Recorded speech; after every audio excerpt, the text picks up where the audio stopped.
जय श्री कृष्णा। आज हम सुनेंगे श्रावण मास के शुक्रवार को जीवंतिका व्रत की कथा।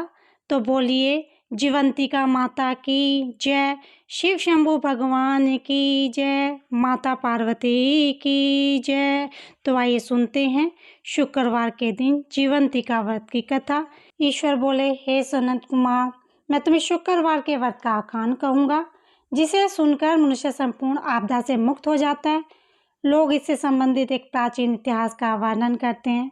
पांड्य वंश में उत्पन्न एक सुशील नामक राजा था। अत्यधिक प्रयत्न करने पर भी उसे पुत्र प्राप्त नहीं हो सका। उसकी स्वगुण संपन्न सुकेशी नामक भराया थी। जब उसे संतान न हुई तो वो बड़ी चिंता में पड़ गई। तब स्त्री स्वभाव के कारण अति साहस युक्त मन वाली उसने मासिक धर्म के समय प्रत्येक महीने में वस्त्र के टुकड़ों को अपने उदर पर बांधकर बड़ा बना लिया और अपनी प्रसूति का अनुसरण करने वाली किसी अन्य गर्भिणी स्त्री को ढूंढने लगी। भावी देव योग से उसके पुरोहित की पत्नी गर्भ से थी। तब कपट करने वाली राजा की पत्नी ने किसी प्रसव कराने वाले को इस कार्य में लगा दिया और उसे एकांत में बहुत धन देकर रानी चली गई। उसके बाद राजा ने रानी को गर्भवती जानकर उसका पंसुवन और अन्नलोभन संस्कार किया। 8वां महीना होने पर सीमांतोन्नयन संस्कार के समय राजा अत्यंत हर्षित हुए। उसके बाद उस पुरोहित पत्नी का प्रसव काल सुनकर वो रानी भी उसी के समान सभी प्रसव संबंधी चेष्टाएं करने लगी। पुरोहित की पत्नी चूंकि पहली बार गर्भवती थी, उसे प्रसूति कार्य के प्रति कोई भी जानकारी नहीं थी और केवल प्रसव होने वाली दाई के ही कहने में स्थित थी।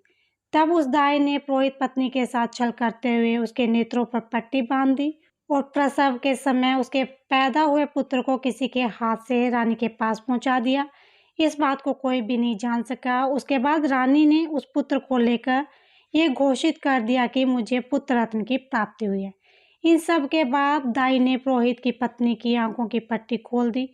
दाई अपने साथ मांस का एक पिंड लाई थी और उसने उसे दिखा दिया। फिर उसके सामने आश्चर्य तथा दुख प्रकट करने लगी कि कैसा अनिष्ट हो गया और कहने लगी कि अपने पुरोहित पति से इसकी शांति जरूर करवा लेना।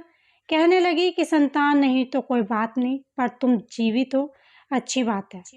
इस पर पुरोहित पत्नी को अपने प्रसव से स्पर्श चिंतन से बहुत संदेह हुआ।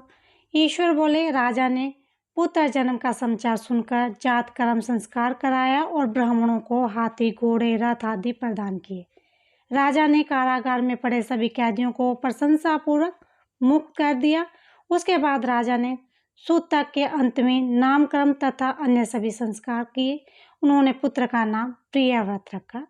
ये सनत कुमार, सावन मास के आने पर पुरोहित की पत्नी ने शुक्रवार के दिन भक्ति पूर्वक देवी जीवंतिका का पूजन किया। दीवार पर अनेक पालकों से देवी जीवंतिका की मूर्ति लिखकर पुष्प तथा माला से उनकी पूजा करके गोधूम की पीठ के बनाए गए 5 दीपक उनके सम्मुख उसके सामने जलाए और स्वयं भी गोधूम का चूर्ण भक्षण किया और उनकी मूर्ति पर चावल फेंका और कहा, हे जीवंती, हे करुणा दई, जहाँ भी मेरे पुत्र विद्यमान हो आप उसकी रक्षा करना। यह प्रार्थना करके उसने कथा सुनकर यथाविधि नमस्कार किया तथा जीवंतिका की कृपा से यह बालक दीर्घायु हो गया और वे देवी उसकी माता की श्रद्धा भक्ति के कारण दिन रात उस बालक की रक्षा करने लगी। इस प्रकार कुछ समय बीतने पर राजा की मृत्यु हो गई। तब प्रीत भक्त अपने पुत्र ने उनकी परलौकिक क्रिया संपन्न की। उसके बाद मंत्रियों तथा पुरोहितों ने प्रियव्रत को राज्य पर अभिषेक किया। तब कुछ वर्षों तक प्रजा का पालन करते तथा राज्य भोग कर पितरों के ऋण से मुक्ति के लिए गया जाने की तैयारी करने लगा। राज्य का भार वृद्ध मंत्रियों पर भक्ति भाव पूर्वक सौंपकर और स्वयं के राजा होने का भाव त्याग कर उसने कार्पाटिक का वेश धारण कर लिया और गया के लिए प्रस्थान किया। मार्ग में किसी नगर में किसी गृहस्थ के घर में उन्होंने निवास किया। उस समय उस गृहस्थ की पत्नी को प्रसव हुआ। उसके पहले षष्ठी देवी ने उसके 5 पुत्रों को उत्पन्न होने के 5वें दिन मार दिया था। यह राजा भी उस समय 5वें दिन वहां गया हुआ था।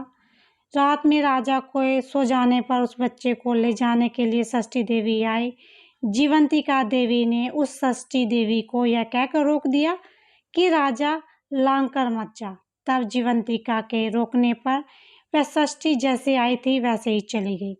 इस प्रकार उस गृहस्वामी ने उस बालक को 5वें दिन जीवित रूप में प्राप्त किया। ये लोग इतने प्रभाव वाले हैं। यह देखकर उस गृहस्थ ने राजा से प्रार्थना की, हे राजन, आपका निवास आज के दिन मेरे ही घर में हो। हे प्रभु, आपकी कृपा से मेरा ये छठा पुत्र जीवित रह गया है। उसके इस प्रकार प्रार्थना करने पर करुणानिधि उस राजा ने कहा कि मुझे तो गया जाना है। तब राजा गया के लिए प्रस्थान कर गए। वहां पिंडदान करते समय विष्णुपाद वेदी कुछ अद्भुत घटना हुई। उस पिंड को ग्रहण करने के लिए 2 हाथ निकाल कर आए। तब महान विषम युक्त राजा संशय में पड़ गए और पूर्ण पिंडदान करने वाले ब्राह्मण के कहने पर उन्होंने विष्णुपद पर पिंड रख दिए। इसके बाद उन्होंने किसी ज्ञानी तथा सत्यवादी ब्राह्मण से इस विषय में पूछा। तब उस ब्राह्मण ने उनसे कहा कि ये दोनों हाथ आपके पितर के थे। इनमें संदेह हो तो घर जाकर अपनी माता से पूछ लीजिए, यह बात बता देगी। तब राजा चिंतित तथा दुखी हुए और मन में अनेक बातें सोचने विचारने लगे। यात्रा करके पुनः वहां गए जहां वो बालक जीवित हुआ था। उस समय भी उस स्त्री को पुत्र उत्पन्न हुआ था और वह उसका 5वां दिन था। जो दूसरा पुत्र हुआ था उसे लेने भी रात में फिर वही षष्ठी देवी आई। तब जीवंतिका के दोबारा रोके जाने पर उस षष्ठी देवी ने उसे कहा, इसका ऐसा क्या कृत्य है? क्या इसकी माता तुम्हारे व्रत करती है तो तुम रात दिन उसकी रक्षा करती हो? तब षष्ठी का यह वचन सुनकर जीवंती ने धीरे से मुस्कुराकर उसका सारा कारण बताया। उस समय राजा शयन का बहाना बनाकर वास्तविकता जानने के लिए जाग रहा था। उन्होंने जीवंतिका और षष्ठी दोनों की बातचीत सुन ली। जीवंतिका ने कहा, हे षष्ठी, सावन मास में शुक्रवार को इसकी माता मेरे पूजन में रत रहती है और व्रत में संपूर्ण नियम का पालन करती है।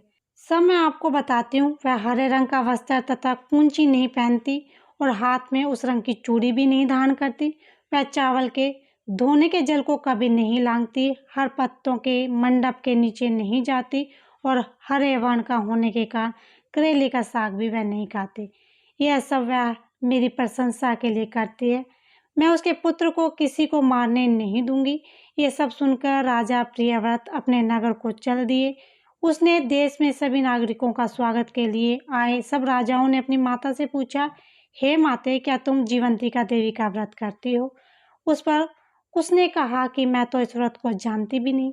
उसके बाद राजा ने गया यात्रा में समुचित फल प्राप्त करने के लिए ब्राह्मणों तथा सुवासिनी स्त्रियों को भोजन कराने की इच्छा से उन्हें निमंत्रित किया और व्रत की प्रतीक्षा करने के लिए सुवासिनों को वस्त्र, कुंची तथा कंकण भेजकर कहलाया कि आप सभी को भोजन के लिए राजभवन में आना है। तब पुरोहित की पत्नी ने दूत से कहा कि मैं हरे रंग की कोई भी वस्तु ग्रहण नहीं करती। राजा के पास आकर दूत ने उसको सारी बात बता दी, राजा को बता दिया। तब राजा ने उसके लिए सभी रक्त वर्ण से शुभ परिधान भेजे।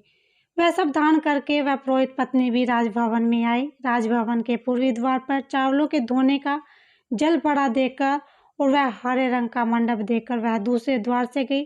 तब राजा ने पुरोहित की पत्नी को प्रणाम करके इस नियम का संपूर्ण कारण पूछा। इस पर उसने उसका कारण शुक्रवार का व्रत बताया। इस प्रिय व्रत को देखकर उसके दोनों स्तनों में से बहुत दूध निकलने लगा। दोनों वक्षस्थलों से उस राजा को दूध की धाराओं से पूर्ण रूप से संचित कर दिया। तब गया में विष्णु पदी के पर निकले दोनों हाथ जीवंतिका तथा षष्ठी दोनों देवियों के वार्तालाप तथा पुरोहित पत्नी के स्तनों से दूध निकलने के द्वारा राजा को विश्वास हो गया कि वो उसका ही पुत्र है। उसके बाद पालन पोषण करने वाली माता के पास जाकर विनम्रतापूर्वक उन्होंने कहा, हे माता, डरो मत, मेरे जन्म का वृत्तांत सत्य सत्य बता दो। ये सुनकर सुंदर केशों वाली रानी ने सब कुछ सच सच बता दिया। तब प्रसन्न होकर उन्होंने जन्म देने वाली अपनी माता पिता को नमस्कार किया और संपत्ति से वृद्धि को प्राप्त कराया। वे दोनों भी परम आनंदित हुए। एक दिन राजा प्रियव्रत ने रात में देवी जीवंती से प्रार्थना की, हे जीवंती, मेरे पिता तो ये हैं, तो फिर गया में वे दोनों हाथ कैसे निकल आए थे? तब देवी ने स्वप्न में आकर संशय का नाश करने वाला वाक्य कहा, हे प्रियव्रत, मैंने तुम्हें विश्वास दिलाने के लिए यह माया की थी, इसमें संदेह नहीं। हे सनंद कुमार, ये सब मैंने आपको बता दिया। सावन मास में शुक्रवार के दिन इस व्रत का अनुष्ठान करके मनुष्य सभी मनोरथों को प्राप्त कर लेता है।